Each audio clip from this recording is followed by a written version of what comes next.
Oi, minha gente! Sejam bem-vindos a mais um episódio da terceira temporada do quadro Hashtag Pergunte ao Maestro. Se você ainda não se inscreveu em nosso canal, faça isso! Estamos preparando novidades exclusivas para vocês, que eu tenho certeza que vocês vão amar. E se vocês querem participar do quadro, é só vocês deixarem o seu comentário aqui com a sua dúvida, que a nossa equipe está de olho e muito em breve ela pode aparecer por aqui.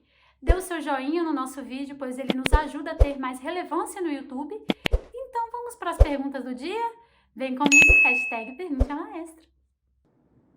Maestro, quando preciso cantar uma nota aguda, fazendo o mínimo de esforço possível, abrindo minha boca, usando bem o espaço, minha voz falha. E sempre tenho que fazer um certo tipo de força para alcançá-las. E parece que isso prende a minha garganta, o que me deixa cansado, sem graves e custando até mesmo falar. Sou barítono. O que está acontecendo? O que está acontecendo é que essa quebra que você está tendo é uma quebra normalmente da sua voz de peito para sua voz de cabeça. Então, quando você sobe de peito, você tem um limite para essa voz de peito. Quando chega no limite, é um mecanismo de defesa, a sua prega vocal diz chega, né? Agora você tem que trocar de borda. E aí você quebra ela. Para que ela não quebre, você aumenta um pouquinho a força. E aí você consegue subir mais um tom, um semitom, um tom. Só que essa força que você fez aumentou a pressão subglótica, ou seja, fadiga a prega vocal.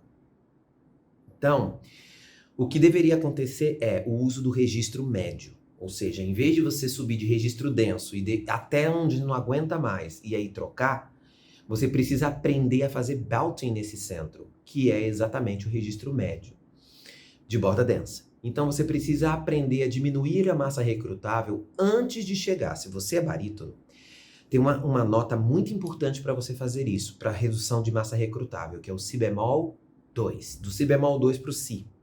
Ali começa o seu primo passado, onde você já tem que começar a diminuir massa recrutável.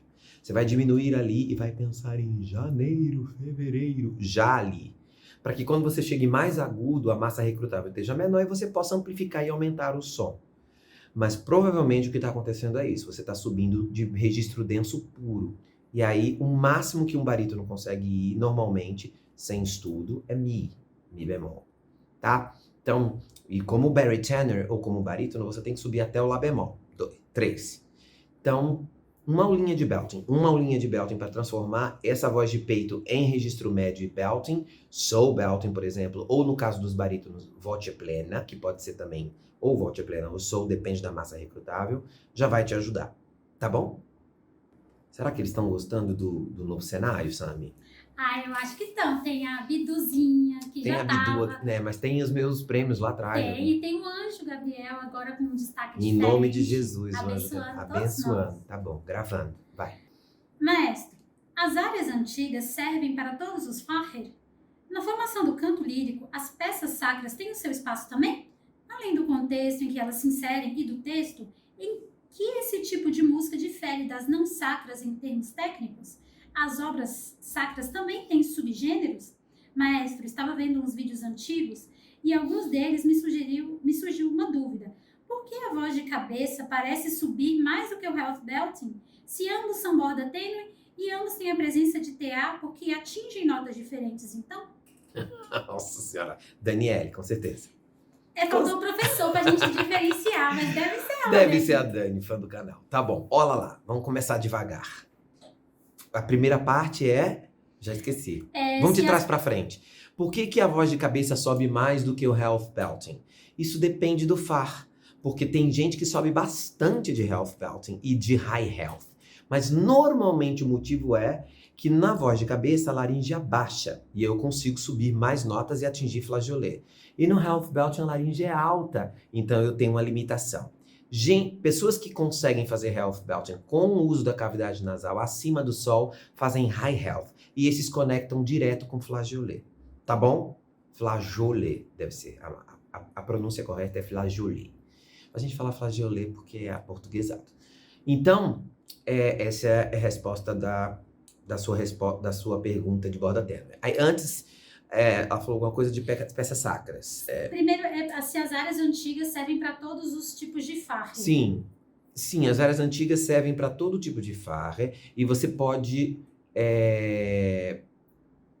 na verdade, acho que a palavra é ferra, que Que é plural, né? acho que é com Um trema. é far. Mas eu não falo alemão. O alemão é a Sammy que fala. Eu acho que sim, para qualquer tipo, e você escolhe para o teu aluno aquelas notas, aquela música que tem as notas que você quer trabalhar. Quer dizer, que você quer desenvolver nele. Então, se ele tem uma voz média, eu escolho uma música que vai só médio. Se ele tem uma voz mais aguda, eu escolho uma música mais aguda. Às vezes até transponho. Área antiga eu posso transpor, sem problema, tá? O que mais? Falando sobre o contexto das peças sacras, tem esse espaço também no canto lírico e se elas têm subgêneros, maestro? E o que ela difere dessas não sacras, das áreas antigas das não sacras? Não, as obras que foram escritas nessa época, elas se confundem. A música sacra se confunde um pouco com a música do mundo, vamos dizer assim. Porque pensa, o Handel compôs ópera a vida inteira. Quando chegou no final da vida, que ele não estava conseguindo mais ganhar dinheiro com ópera, ele começou a escrever oratório. E os oratórios dele foram que sustentaram ele, né, no final da vida dele. Então, a obra coral do Handel é muito mais rebuscada nos oratórios do que nas óperas. Porque nas óperas, o coro é feito pelos protagonistas. Nas óperas de Handel, eu tô falando. Raramente você vai ter um coro como você tem no Messias. Mas, sim, tem áreas, por exemplo, de virtuosismo do Messias. Vou dar um exemplo do Messias. Rejoice, que poderia com certeza ser uma área de ópera, né? Barroca. Então não tem muito isso. Mas dentro da música sacra, você tem aí as missas, os oratórios, as paixões. São estilos diferentes de construção. Umas com personagem, como por exemplo as paixões, tem personagem. Outras sem personagem, como as missas, por exemplo. Quando o solista não tem um personagem, né? E aí se confunde um pouco. Mas essa tradição da missa, por exemplo, ela começa lá no canto dos cristãos primitivos e vai até hoje. Quer dizer, hoje tem missas modernas escritas por compositores contemporâneos e a tradição continua. Não como uma missa litúrgica, não como uma obra para ser feita na igreja durante a missa, mas sim como obra musical, como um poema musical. O que mais? Tem mais alguma coisa aí, não? Eu acho que temos tudo, maestro. Foi tudo? Então Sim. tá bom. Não é uma pergunta, isso aí é Uma redação. uma redação. Tá bom. Espero ter te respondido, tá? Maestro, quando você tinha os coros em Brasília, esses grupos eram como hoje é o ensemble, uma forma de aprender a cantar com outras pessoas? Todo coral, todo coro é uma maneira de cantar com outras pessoas, né? Aprender a cantar com outras pessoas em harmonia. A diferença dos meus grupos, eu acho, de todos eles, tanto do coro feminino, coro masculino, coral do UNB em Brasília, quanto o Ensemble Estúdio Marconi Araújo, quanto o Women's Choir nos Estados Unidos, todos esses grupos têm algo em comum. O diretor musical, ou regente, o maestro, é o vocal coach. Eu acho que talvez esse seja o diferencial dos meus grupos. Então, eu nunca trabalhei com um vocal coach do lado, assim, um professor de técnica que dê técnica para o coral. Eu mesmo dou. Quando eu dou aquecimento, não estou falando de aquecimento, eu não aqueço os meus grupos, tá? Eles vêm aquecidos, porque eles são profissionais, a ideia é essa. Venham aquecidos, e aí eu dou placements para eles. Todas as vezes que eu vou dar placement, eu ensino. Então, eles têm aula, no ensemble, por exemplo, eles não têm só aula da música ou do estilo, eles têm aula de canto para poder cantar aquele estilo. E isso eu acho que é uma coisa, um diferencial num coral. Às vezes num coral, um coral de empresa ou um coral da igreja, você não tem isso. Cada um canta com a voz que tem, o maestro tenta fazer um blend coral e tenta usar aquilo o máximo que ele puder. Não existe uma preocupação em crescimento vocal ou musical do coro, e sim da liturgia, ou das apresentações, ou do concerto de Natal, entendeu? O ideal é diferente. Eu comparo os meus grupos com um ensemble orquestral. Quando eu pego uma orquestra, eu não ensino a tocar um instrumento, né? Eu ensino a como eu quero que articule o instrumento. Então, é mais ou menos isso. O ensemble eu escolho pessoas que tenham um instrumento bom para que eu possa ajudá-los a articular dentro das técnicas. Agora, mesmo numa orquestra, se eu pego uma orquestra de musicais com músicos que são de orquestra sinfônica, eu preciso ensinar para eles até a velocidade do vibrato, porque muda. Então, dependendo do musical, dependendo do ano do musical, dependendo de como o musical é, dependendo se é um musical de comédia, eu posso pedir para um violinista fazer um vibrato tipo Ele vai achar horrível, ele vai dizer, imagina, eu nunca vou usar esse vibrato numa orquestra sinfônica. Mas aqui você precisa, porque a música é cafona. Você está representando uma música que é muito cafona, cheia de vibrato. O cantor vai cantar cheio de vibrato. E esse número é assim, entendeu? Ou sujo, um som sujo. Ou eu posso pedir até para um violino desafinar. Se é um solo de violino e tem uma pessoa tocando violino lá em cima que não é um bom violinista e ele vai chegar num agudo e ele não afina, vai ser engraçado se ele não afinar. Então, às vezes, eu posso pedir isso para ele não afinar, não afina.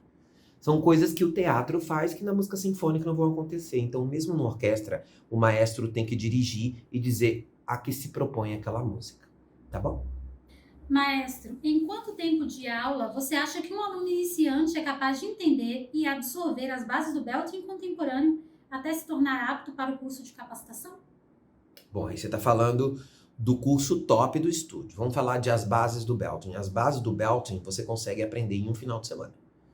Se você fizer o curso de as bases do belting no estúdio, você vai saber o que é isso num final de semana.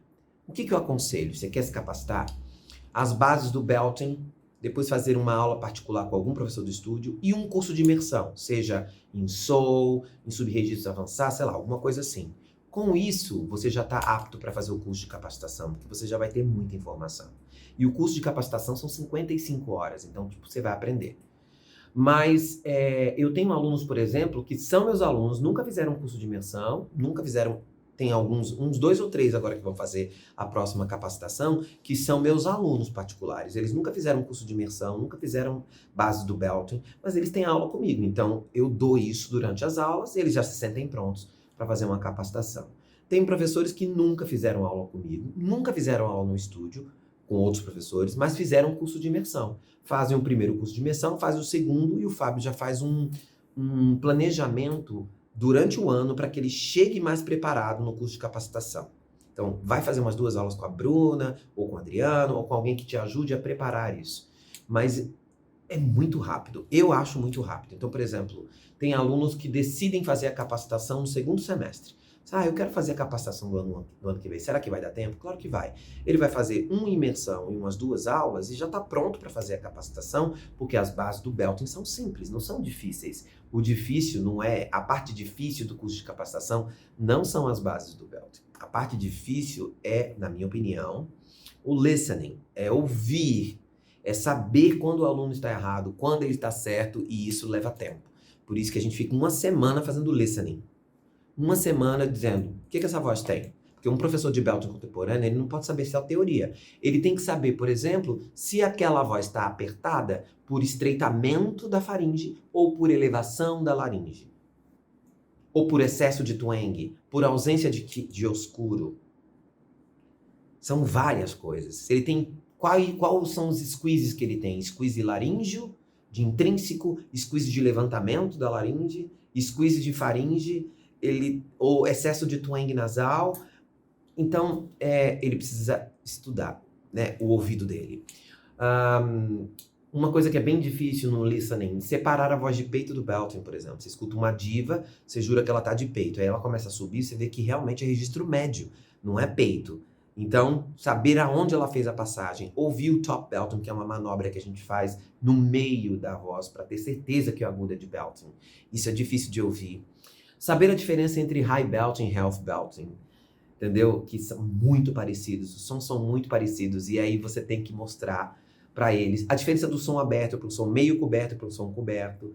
Então, o curso é difícil nisso, mas a parte de musculatura você estuda sozinho, inclusive. Você pega o meu livro e estuda quais são os músculos intrínsecos da laringe, quais são os abdutores, os adutores e os tensores, como eles funcionam, tá tudo certo, quem é o músculo mais importante extrínseco, esternoctireoide, beleza? Sabe, isso não é difícil. Essa parte teórica eu não acho difícil. Eu acho difícil o listening, né? Porque lembra que eu tenho que capacitar esse cara para que ele escute um aluno e saiba corrigi-lo. Não adianta nada ele dizer assim, vamos começar com essa voz aqui. Uenhão, uenhão, uem. E o aluno faz, uem. E aí? Uenhão. Opa, mas não foi isso que eu te pedi. Como que eu corrijo? Essa laringe está alta, entendeu? Então, essa capacitação, essas 55 horas comigo são para eu educar o seu ouvido para o belting contemporâneo. Essa sim seria a parte mais difícil. Então tá muito fácil, tá? Tem gente que deixa para estudar para capacitação em dezembro e chega pronto. O curso é em janeiro. Dá sim, tá bom? Oi, professor querido. Eu sei que entre os cantores líricos existem classificações vocais que são mais adequadas para cantar obras de um ou outro compositor. Nesse sentido, minhas perguntas são: durante o estudo do canto, essa característica aparece no final do treinamento, quando o aluno já tem experiência musical? Essas habilidades têm relação com a afinidade com o repertório daquele compositor? Não sempre. Às vezes você tem uma afinidade com o repertório de um compositor que não é para o seu far. Isso acontece bastante. O cara tem uma voz mozartiana e ele quer cantar Wagner. Isso acontece muito. Essa característica que você está falando dos compositores, que tem alguns far, que são próprios para cantar aquele compositor, realmente o aluno tem que ter uma maturidade musical, né? Para ele conseguir entender que a voz dele funciona melhor. Tem algumas dicas. Por exemplo, se você é um soprano que tem facilidade de correção do falsete de Garcia e coloratura, você vai ter facilidades para cantar Rossini. Então você pode se dizer um soprano rossiniano, porque você vai ter toda a parte grave do falsete de Garcia resolvido e uma coloratura ágil. Então você pode cantar Rosina, você pode cantar Cenerentola, entendeu? Mesmo sendo soprano, em algum momento. Uma mezzo seria melhor. Eu particularmente gosto de Rosina com mezzo, mas tem gente que gosta com soprano. Pode ser cantado pelos dois. Se você é uma voz robusta, que não tem muita agilidade e que tem um legato e um fiato muito longo, sabe? Às vezes você se adequa bem a fazer Puccini, os papéis mais dramáticos de Puccini, mesmo os de Verdi. Então, estou dando um exemplo de soprano, por exemplo. Se você é um baixo que não tem muitos graves, também não tem muitos agudos, mas tem agilidade em trava-língua, você pode ser um baixo bufo que pode fazer muito bem Rossini. Então, tem algumas coisas que dá pra gente chutar, mas ainda assim eu preciso da finalização para saber qual é a melhor escolha de repertório. Eu vou experimentando o repertório com ele, mas realmente, de novo, a última classificação de Far é a que determina que tipo de voz é você. Sugestão, não faça isso. Sugestão, não diga que você é um soprano mozartiano. Se você disse que você é um soprano mozartiano, você está restringindo o seu repertório, não é? Existem sopranos mozartianos que fazem lindas lius. Então, não, mas não pode, porque ela é soprano mozartiana. Akiri Te Kanawa se dizia um soprano mozartiano e cantou Strauss, cantou tudo, entendeu? Então, eu acho que quando você diz assim, eu sou soprano coloratura verdiana, você está restringindo o seu repertório. Eu não diria nem soprano coloratura, eu diria, eu sou um soprano lírico com coloratura. Eu diria isso. Para o maestro saber que eu posso cantar coisas de lírico, coisas de coloratura. Já não tem ópera no Brasil, né? Aí se restringe. Eu sou um contratenor coloratura. É uma redundância. Todo contratenor tem que ter coloratura. Senão não canta nada. Canta antes do barroco, mas depois do barroco não canta. Então, se eu sou um contratenor sem coloratura, tá claro que eu estou cantando música na Renascença, não é? Então, eu preciso ter coloratura para cantar áreas barrocas, né? Então, tem algumas redundâncias que não são necessárias. E, no caso dos contratenores, deveria ter um contratenor lírico, um contratenor lírico dramático. Deveria, não deveria. Por que não tem? Porque não tem repertório adequado para isso. É restrição, e como o contratenor é uma voz dita moderna, né? Não é, tá? Desde a época dos castrates tinham contratenores. Mas fez sucesso depois, né, do Alfred Deller, vamos falar assim. Então, não tem esse tipo de classificação para contratenor. No máximo é sopranista e contratenor contralto, que é o alto. Eu sou um alto. Então, Mas eu canto músicas do Carestini, que era um mezzo-soprano. Não preciso falar isso, né? Não preciso dizer, eu sou um contratenor alto que tenho notas de soprano. Não precisa. Não precisa. Eu sou um contratenor alto. É onde eu gosto de cantar, é onde minha voz soa bem, é onde eu me sinto confortável, apesar de ter notas de soprano. Isso não é ter a nota que te faz, né? É como você chega nela e como ela soa para a plateia, né? Eu acho que o meu diferencial tá aí. Então, é muito importante vocês, essa segunda classificação que vem depois do soprano alguma coisa, vocês tomarem cuidado quando vão falar. Eu sou um soprano leve, eu sou um tenor lírico leve, eu sou um tenor lírico robusto. Acho melhor do que dizer eu sou um tenor dramático, sabe? Hoje em dia, eu acho que é muito melhor. Ganha mais. Tá bom?